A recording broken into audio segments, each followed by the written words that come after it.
कितने साल से आप इस सर्विस में? सर 5 साल हो गए, हमने अपने 5 साल दिए। सर्टिफिकेट इतने सारे रखे हुए हमारे पास, उन सर्टिफिकेटों को क्या करें सर हम, जब हमारे बच्चे भूखे मर रहे घर पे। आतिश जी के अभी यहाँ गए थे जहाँ अनशन चल रहा, वहाँ से भी हटा दिया गया। वहाँ से हटा दिया गया। हमारी एक बहन के बाल खींच के उसको निकाला गया, उसे उन्हें मारा गया, हमारे भाइयों को मारा गया वहाँ से। ये कहते हैं बेटी बचाओ बेटी पढ़ाओ, हम अपनी बेटियों को कहाँ से पढ़ाएं सर?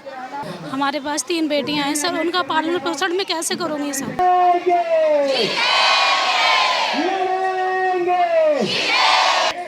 नमस्ते सर, मेरा नाम भावना है, मैं बस मार्शल हूँ। सर मैं आपके चैनल के माध्यम से अपने घर की स्थिति बताना चाहती हूँ। सर मेरे पापा मम्मी मेरे साथ रहते हैं, दोनों शुगर पेशेंट है, बीपी पेशेंट है, मम्मी हार्ट पेशेंट है। अभी 1 हफ्ते पहले मेरी बिटिया की तबीयत ख़राब हो गई थी सर, इतनी ज़्यादा तबीयत ख़राब हो गई थी कि उसे एडमिट करना पड़ा था।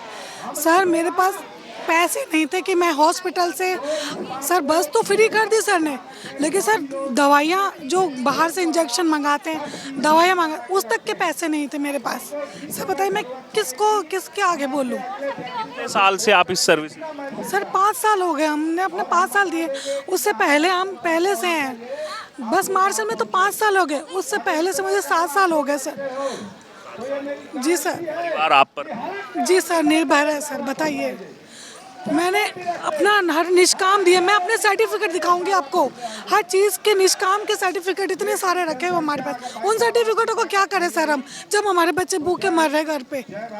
बताइए, इस तरीके की स्थिति हम लोगों के साथ हो रही है, ना केंद्र सरकार सुन रही है, ना सर दिल्ली सरकार सुन रही है। और अगर हम जाते भी हैं तो ये लोग सर बस आश्वासन देते हैं, उस टाइम पे ये कहते हैं इलेक्शन होने दो। सर अब तो इलेक्शन भी हो गए, बांसुरी मैडम ने सर दिया था कि मैं आपकी बात करवाऊंगी, लेकिन सर कोई वो नहीं हुआ है। बताइए। आतिश जी के अभी यहाँ गए थे जहाँ अनशन चल रहा, वहाँ से भी हटा दिया गया। सर वहाँ से हटा दिया गया। हमारी एक बहन के बाल खींच के उसको निकाला गया, उसे उन्हें मारा गया, हमारे भाइयों को मारा गया वहाँ से। उस दिन भी हम लोग वहाँ गए थे। फिर अगले दिन हम मैडम के सामने बैठना चाहते थे कि आप तो पानी के लिए बैठे, हम भूख के लिए बैठे हैं। सर जब इंसान के पास पैसे होगा तो वो पानी खरीद के भी पी लेगा ना, भूख से कैसे करेगा जब पैसे ही नहीं होंगे तो। लेकिन मैडम को पहले ही वहाँ से चली गई है, उनके लिए तो डॉक्टर अवेलेबल है, सब चीज़, हमारे लिए कौन है सर? सर मैं ये कहना चाहती हूँ कि हम गरीब हैं, हमारी बद्दुआ मत लो। अगर बद्दुआ लगेगी ना सर तो पता नहीं है कौन कहाँ पहुँचेगा। क्योंकि दुआ से ही सरकार बनी थी दिल्ली में, और 3 बार बनी और फुल फ्लैज जनता ने पूरा भरोसा दिलाया, और बातें तो बड़ी बड़ी की, लेकिन उसके बाद सच्चाई तो ये मैं देख रहा हूँ आज। क्या देख लीजिए आप सच्चाई आपके सामने, हम रोड पे बैठे हैं, महिलाओं की सुरक्षा के लिए कहते हैं, हमारी कौन सी सुरक्षा है? ये कहते हैं बेटी बचाओ बेटी पढ़ाओ, हम अपनी बेटियों को कहाँ से पढ़ाएं सर? बताइए कहाँ से पढ़ाएं अपने बच्चों को? सिर्फ स्कूल सरकारी होने से कुछ नहीं होता, उसमें जो खर्चे वो कहाँ से पूरे करें अपने बच्चों के? बताइए, ये मैं सरकार से पूछना चाहती हूँ। सिर्फ ऐड देने से नहीं होता कि बेटी पढ़ाओ बेटी बचाओ। मैं खुद 3 बेटियों की माँ हूँ, बताइए, छोटे बच्चे हैं मेरे।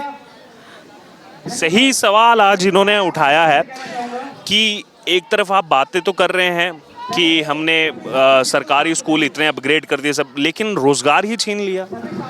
केवल सरकारी स्कूल अपग्रेड करने से जीवन व्यापन कैसे होगा? और जिन पे पूरा परिवार इन पर डिपेंड करता है, पूरा परिवार इन पर निर्भर है। माता पिता बीमार हैं, बच्ची भी बीमार होगी, क्योंकि मौसम ऐसा है, कभी भी कोई भी बीमार हो सकता है, हम आप भी बीमार होते हैं।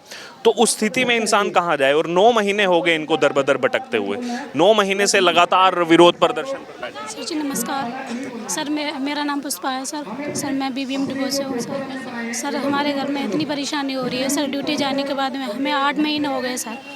हमारा रोज़गार वापस दो, हमें सिर्फ सर हमें अपना रोज़गार वापस चाहिए सर। हमारे पास 3 बेटियां हैं सर, उनका पालन पोषण मैं कैसे करूँगी सर? 3 बच्चियां हैं सर, एक की तबीयत इतनी ख़राब हो रही है, उसको छोड़ के आई हूँ सर। उसका इतना इन्फेक्शन हो रहा है, दवाई के लिए भी पैसे नहीं है। मुझे सर अपना रोज़गार वापस चाहिए, क्योंकि सर हमने क्या नहीं किया, कोरोना काल में काम नहीं किया, या बसों में काम नहीं किया, क्या नहीं किया, और हमारी क्या गलती थी जो हमें हमें हटा दिया गया?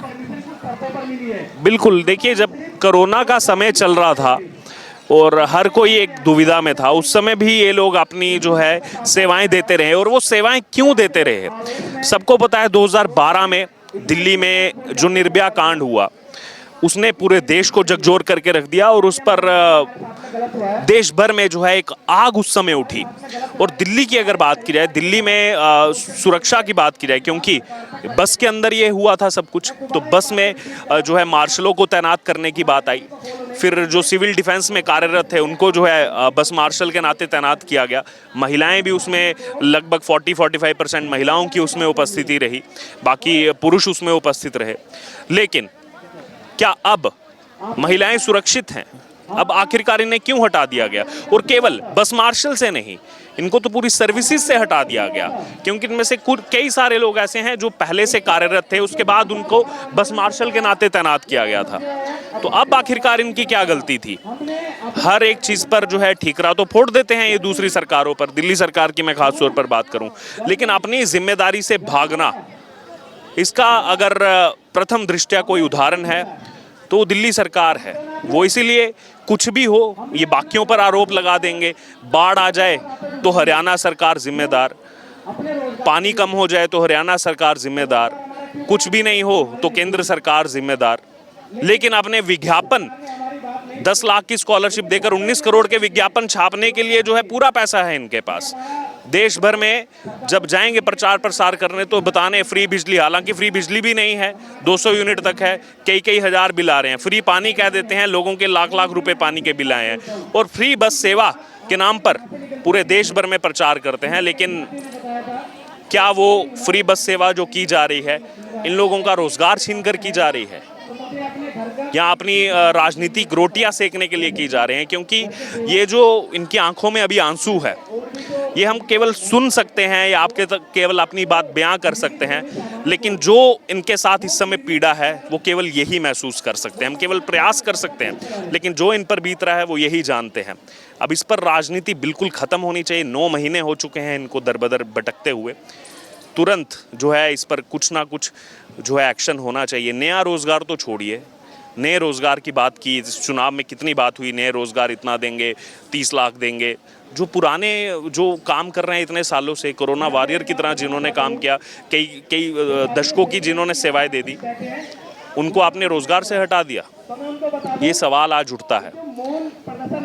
तो देख सकते हैं आप, अभी भी लगातार यहाँ पर प्रोटेस्ट जो है वो चल रहा है, चाहे बारिश हो चाहे धूप हो, लोग लगातार यहाँ पर बने हुए हैं, प्रोटेस्ट यहाँ कर रहे हैं। महिलाएं भी बड़ी संख्या में निकल करके आई हैं।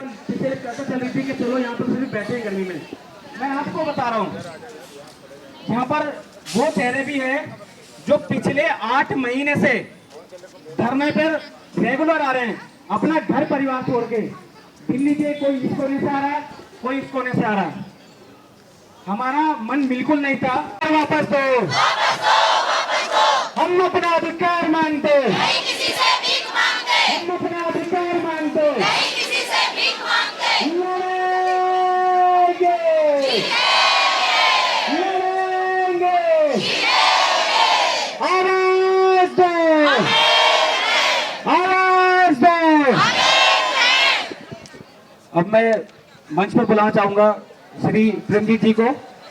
वो आज की प्रक्रिया और क्या यहाँ से हमें पोस्टर ऊपर करिए। महिलाएं बाद में सुनती है, पहले सुनना चाहिए। महिला फर्स्ट है। इस मानव जीवन में महिला नहीं है तो कुछ भी नहीं है, सृष्टि ही नहीं है। भारत माता की, भारत माता की। आप सभी इतने भारी तादाद में आए और एक छोटे से मैसेज के ऊपर आए।